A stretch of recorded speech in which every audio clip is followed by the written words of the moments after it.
Hey guys, it's YXBA and I'm back with another video. Today I want to talk about the next gen of Nintendo Doom and Gloom. So what exactly is Nintendo Doom and Gloom? Well, it's a movement of naysayers and haters who are constantly predicting that Nintendo will have to go through drastic changes, or that Nintendo is going to be going into financial hardship, or that Nintendo is going to have to exit the industry altogether every time Nintendo experiences the slightest bump in the road. For me, this all started back in the N64 days. The N64 was highly profitable. Nintendo was doing really good things in handheld gaming. It was a very successful company. But friends of mine who weren't Nintendo oriented would say things like, "Oh yeah, I bet within 5 years Nintendo is completely run out of the business." Well, 20 years have passed. Nintendo's still going strong. In that period of time, no company in the industry has made more money off of video games than Nintendo. So let's roll on to another case of Nintendo Doom and Gloom. This came near the end of the GameCube and Game Boy Advance generation. You see, Sony was coming out with their own version of the Game Boy, basically, called the PlayStation Portable. And everybody assumed that because Sony had a lot of success in the dedicated console market, that they would automatically steamroll Nintendo. Well, Nintendo ended up following a very successful Game Boy Advance generation with their most successful generation with the Nintendo DS. And on the console side of things, people thought for sure that Nintendo was going to go under. I mean, they thought that Xbox was looking so great, despite the fact that Xbox actually lost billions of dollars, but it did sell a few more million units than the GameCube, although the GameCube made a bunch of profit, whereas the original Xbox just bled money. Anyways, Nintendo followed that up with their most successful and profitable console of all time, the Wii system. Let's fast forward to recently. Nintendo actually had a couple years where they lost some money and have followed that up with a couple of years where they've made some money, and their stock has definitely taken a bit of a hit. Several months ago, when Nintendo announced that they were going to have to delay some of their mobile gaming entries, the stock lost a lot of momentum, and the haters were out suggesting that Nintendo was never going to put their real IPs on these mobile games, and that they're basically being run out of the console industry and mobile is taking over the dedicated handheld industry that Nintendo once controlled. Well, a couple days ago, something crazy happened. Pokemon Go became the most successful gaming app in the entire history of Apple's App Store. It's also one of the most successful games on the Android side of things. Nintendo stands to make hundreds of millions, if not billions of dollars off of this title. So basically, the current generation of Doom and Gloom has ended because obviously Nintendo has an amazing financial future ahead of them. So I sent out a saucy little tweet the other day, and it goes a little something like this. Now that the current generation of Nintendo Doom and Gloom has ended, what are people going to complain about next?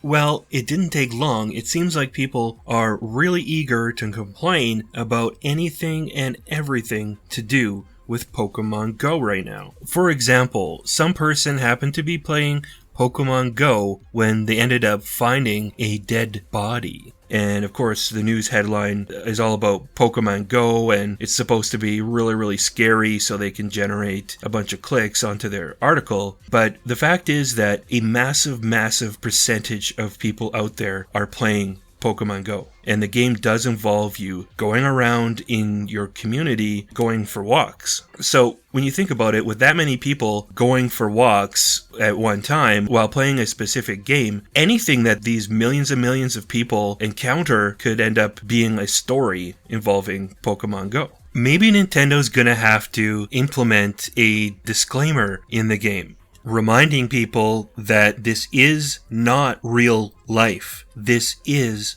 a video game. And as such, video games can have glitches. So if you end up jumping off of a bridge because there was a Pokemon floating in the middle of the air next to a bridge, Nintendo is not responsible for your actions. So that's the current doom and gloom. But guess what? There's even more. Of course, Michael Pachter has come out and made some statements about how the game is going to taper off once winter hits. But honestly, I think this guy probably just watches a little bit too much Game of Thrones. I think only a very small percentage of the world actually lives in a climate where winter is so brutal that you wouldn't go outside at all. But yeah, that's another doom and gloom idea out there. And of course, the biggest of them all is that now that Nintendo has had one successful game in mobile, people are starting to suggest that they should just cancel everything else that they're doing and go mobile only. Don't you think that's a little bit rash? Let's keep in mind that at this point it's only one game, and obviously they're thinking much bigger than one game here, and a lot of the games that they are going to come out with for mobile are going to be more traditional games, which likely make more money maybe on the first day or two when they come out, but don't necessarily make that consistent amount of money every single day long term, and don't become like a cultural phenomenon the way this Pokemon game has become. And a lot of the reason why Pokemon is successful is because Nintendo has catered to a core consumer of Pokemon fans for many, many years now. You know, if you look at a lot of different companies out there, typically you're always looking to find a way to make a little bit more money. I mean, I think a good comparison would be comparing Nintendo right now to Apple. Apple for years focused on their dedicated computer business as their main business. And over the course of time, they had some ebbs and some flows, but they were doing really, really well in their computer business when they launched the first iPhone. And now the iPhone has come out and been so successful that it completely dwarfs any other part of their business in terms of making money. But that doesn't mean they didn't launch the iPad, even though they knew the iPad would never be as successful as the iPhone. That didn't stop them from further developing the Apple TV, even though the Apple TV will never be as successful as the iPhone. And they've continued to make computers that a lot of people love. Just because you're able to make easy money in one product category doesn't mean that you will throw away every other opportunity you have to make money. You want to be in people's lives as an entertainment company in as many ways as possible, because there's one thing that Nintendo has, and it's very, very strong intellectual properties. Just look at the power of Pokemon. It's not the first time a company has made a game similar to Pokemon Go, but it's certainly the first time it's been a cultural phenomenon. Nintendo used to have to worry about making a console that competed for people's time against television shows, against cell phones,